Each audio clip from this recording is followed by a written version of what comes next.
Been talking a lot about your experiences not only in boards but in as a dean and nurse. So you have had a lot, kind of a variety of contexts.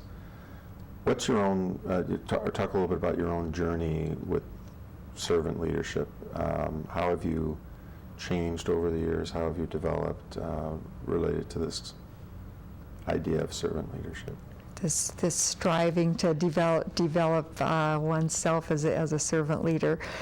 For me personally, definitely the background in nursing has made a difference. I think I realized early on as a critical care nurse, I remember vividly coming into work. I worked a lot of night shifts and came in, and most of the people were in their 80s and 90s. They were on respirators. I remember saying to my colleague, you know, there has to be a better way to leave this world.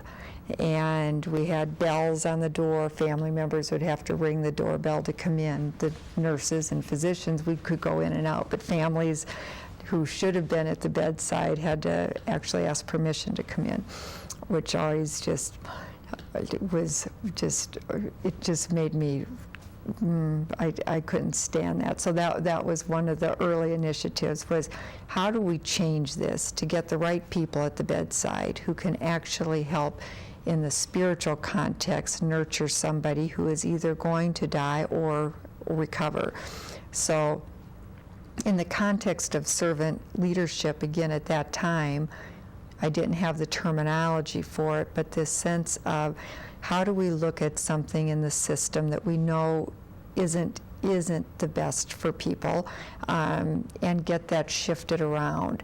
So part of the journey has been an awareness of, even at a very personal level, of caring for someone in a situation who needs nursing care, to take that from the servant leadership perspective to how do we bring that to a policy level to actually shift things for the good of many people. So as we learn from one, how do we bring that to many?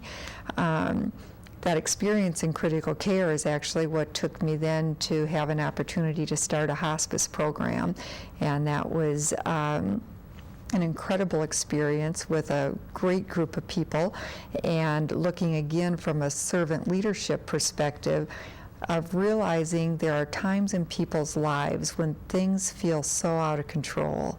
For a family member who is about to lose a loved one, for a person who's terminally ill, who needs to find a way to say goodbye to everybody. In those moments of how do you do that? In servant leadership, that sense of listening deeply, of empathy, not sympathy, truly empathy.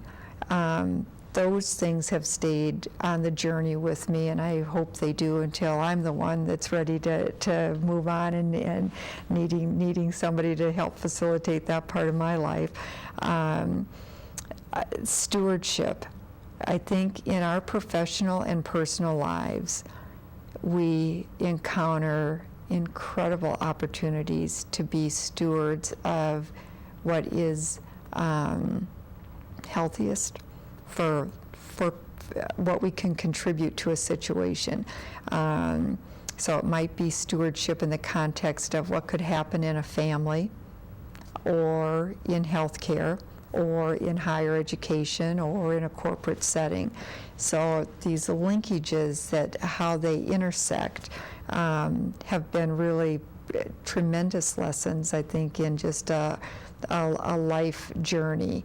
The current work that I'm doing with higher education at the margins is just rattling my brain cells.